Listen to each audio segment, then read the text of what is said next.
الدرس الثاني عشر تحريم الغيبة والنميمة. الحمد لله رب العالمين والصلاة والسلام على أشرف الأنبياء والمرسلين وعلى آله وصحبه أجمعين.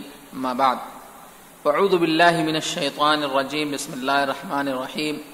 ولا يغتب بعضكم بعضا أيحب أحدكم أن يأكل لحم أخيه ميتا فكرهتموه واتقوا الله إن الله تواب الرحيم. معزز حاضرین، اسلامی بھائیوں، بزرگوں اور دوستوں،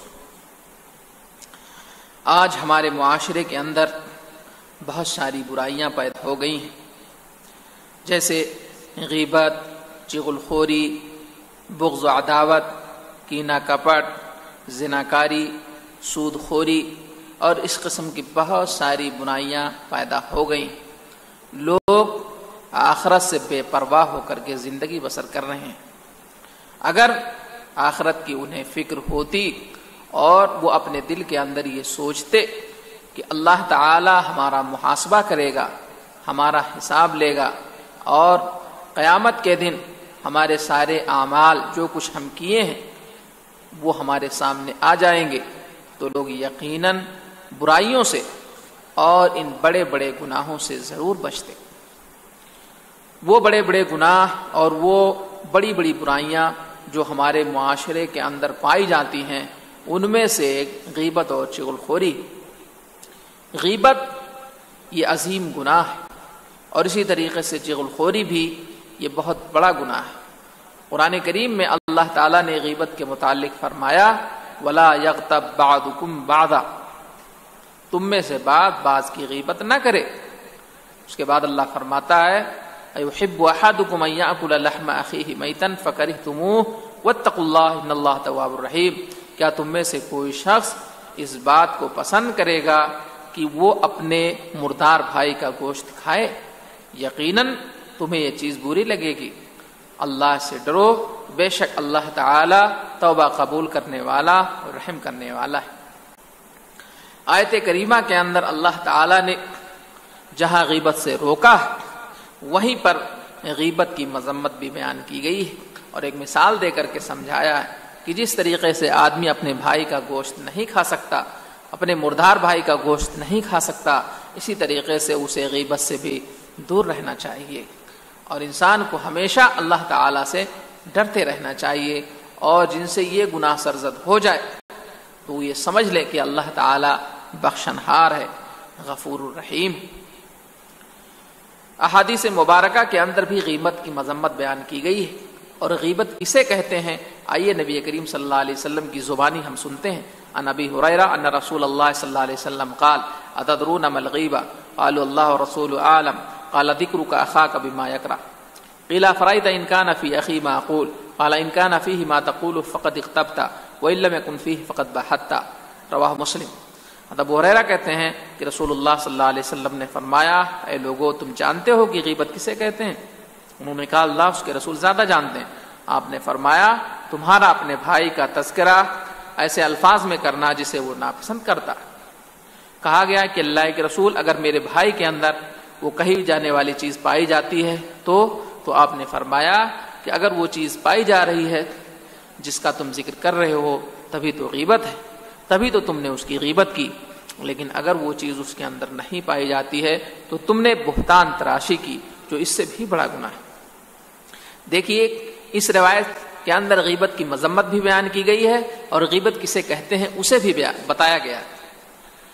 غیبت کہتے ہیں کسی بھائی کا تذکرہ ایسے الفاظ میں کرنا جو اسے بری لگے، اگرچہ وہ صفت اور وہ خصلت اس کے اندر پائی جاتی ہو. لیکن اگر کوئی شخص کسی بھائی کے بارے میں ایسی چیز یا ایسی گفتگو کرتا ہے جو اس کے اندر نہیں پائی جاتی ہے تو یہ اس سے بھی بڑھ کر کے گناہ ہے اور اسے بہتان تراشی کہتے ہیں. ایک اور روایت نبی کریم صلی اللہ علیہ وسلم کی سنتے ہیں جسے ابو داؤد نے روایت کیا ہے. عن ابی برزہ الاسلمی قال قال رسول اللہ صلی اللہ علیہ وسلم یا معاشر من آمن بلسانہ وادخل ایمان قلبہ لا تغتابوا المسلمین ولا تتبعوا عوراتهم.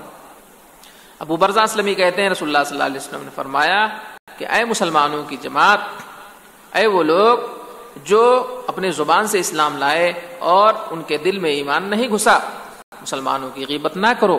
ولا تتبعوا عوراتهم، اور ان کی پوشیدہ چیزوں کے پیچھے مت پڑو، اس لیے کہ جو شخص ان کے پوشیدہ چیزوں کے پیچھے پڑے گا تو اللہ تعالیٰ اس کی پوشیدہ چیزوں کے پیچھے پڑ جائے گا، اور جس کے پیچھے اللہ پڑ گیا اسے رسوا کر دے گا، اگرچہ اس کے گھر ہی کے اندر کیوں نہ ہو۔ دیکھیے اس روایت کریمہ کے اندر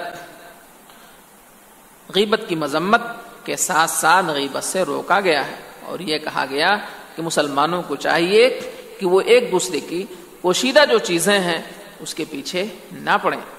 اگر کسی کی کوئی خصلت، کسی کی کوئی عادت جو آپ کو بری لگتی ہے، آپ اسے پتہ پا جائیں، آپ اس سے مطلع ہو جائیں، تو چاہیے کہ اسے چھپا لیں، اس لیے کہ جو شخص کسی بھائی کی ستر پوشی کرتا ہے تو اللہ تعالیٰ اس کی ستر پوشی کرے گا۔ ایک اور روایت ہے ان ابی بکر قال مر نبی صلی اللہ علیہ وسلم بقبرین فقال انہما لا يعذبان هما يعذبان فی کبیر اما احدهما فيعذب فی البول واما الاخر فيعذب فی الغیبہ، ابن ماجہ کی روایت ہے۔ ابو بکرہ کہتے ہیں کہ رسول اللہ صلی اللہ علیہ وسلم کا گزر دو قبروں سے ہوا، آپ نے فرمایا انہیں عذاب دیا جا رہا ہے، اور کسی بڑے چیز کی وجہ سے عذاب نہیں دیا جا رہا، ایک وہ شخص کہ وہ پیشاب سے نہیں بچتا تھا، اور دوسرا شخص غیبت کی وجہ سے عذاب کے اندر مبتلا ہے۔ میرے محترم بزرگوں اور دوستو، اس سے اندازہ لگائیں کہ جو شخص غیبت کرتے ہیں وہ قبر کے عذاب کے اندر مبتلا ہوں گے۔ ہمیں اور آپ کو چاہیے کہ غیبت سے اجتناب کریں، بچیں۔ ایک اور روایت سن لیں جس سے غیبت کی مذمت ثابت ہوتی ہے۔ عن عائشہ قالت قلت نبی صلی اللہ علیہ وسلم حسبک من صفیہ کذا و کذا، عائشہ کہتی ہے میں نبی کریم صلی اللہ علیہ وسلم سے کہا کہ صفیہ جو ہے پست قد ہے۔ آپ صلی اللہ علیہ وسلم نے فرمایا کہ عائشہ تو نے ایسی بات کہہ دی ہے کہ اسے سمندر میں گھول دیا جائے تو سمندر کا پانی گدلا ہو جائے۔ اس طریقے سے اور بہت ساری روایتیں ہیں جس میں غیبت کی مذمت بیان کی گئی ہے۔ چغل الخور کے متعلق بخاری مسلم کی روایت ہے یدخل جنت نمام، نبی کریم صلی اللہ علیہ وسلم فرماتے ہیں کہ چغل الخور جنت کے اندر نہیں جائے گا۔ اسی طریقے سے ایک اور روایت میں ہے ایک اور روایت ہے جس کے اندر یہ کہا گیا ہے کہ قبر میں عذاب دینے والا شخص چغل الخور تھا۔ تو میرے محترم بزرگوں اور دوستو، غیبت اور چغل خوری جو بظاہر عام سی بات لگتے ہیں لیکن یہ بڑے بڑے گناہوں میں آتے ہیں۔ ہمیں اور آپ کو چاہیے کہ غیبت سے بچیں۔